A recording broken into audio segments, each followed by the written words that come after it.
2004ஆம் ஆண்டு சுனாமியில் தமிழகம் மிக கடுமையாக பாதிக்கப்பட்டது. 2004இல் சுனாமியில் தமிழகத்தில் மட்டும் 6065 பேர் இறந்தார்கள். 88 கிராமங்கள் நிலை குலைந்து அழிந்து போனது.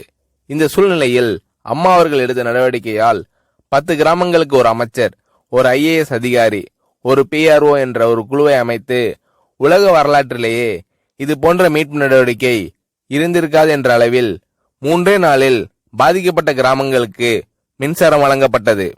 குடிநீர் வசதி செய்து தரப்பட்டது. இந்த மின்னல் வேக நடவடிக்கையால் அப்போதிருந்த இந்திய ஜனாதிபதி அப்துல் கலாம் மற்றும் அமெரிக்காவின் முன்னாள் அதிபர் கிளின்டன் ஆகியோரின் பாராட்டுகளை அம்மாவின் அரசு பெற்றது. அழுத கண்களை துடைக்கும் கரம் கொண்டவர் அம்மா அவர்கள். ஆண்டவன் யாரோ ஒரு நபர் மூலமாக வருவார். தமிழ்நாட்டிற்கு கிடைத்த தெய்வம் அம்மா அவர்கள். சுனாமியில் பாதிக்கப்பட்டவர்களில் 40 பேருக்கு 2 குழந்தைகளும் சுனாமியில் இறந்து விடுகிறது. அந்த 40 பேரும் ஏற்கனவே கருத்தடை ஆபரேஷன் செய்திருக்கிறார்கள். பெற்றோர்கள் மட்டும் உயிர் பிழைத்திருக்கிறார்கள். உயிர் பிழைத்தவர்களுக்கு இனி குழந்தை கிடையாது என்ற நிலையில் அவர்களுக்கு கருணைவு ஆபரேஷன் செய்து அவர்களில் பல பேருக்கு குழந்தை பிறந்து அந்த குழந்தைகள் இன்று பள்ளிக்கு சென்று கொண்டிருக்கிறார்கள். நாகப்பட்டினத்தில் அம்மா அவர்கள் மீனவர்களை சந்தித்த போது மீனவர்கள் கதறி அழுதார்கள்.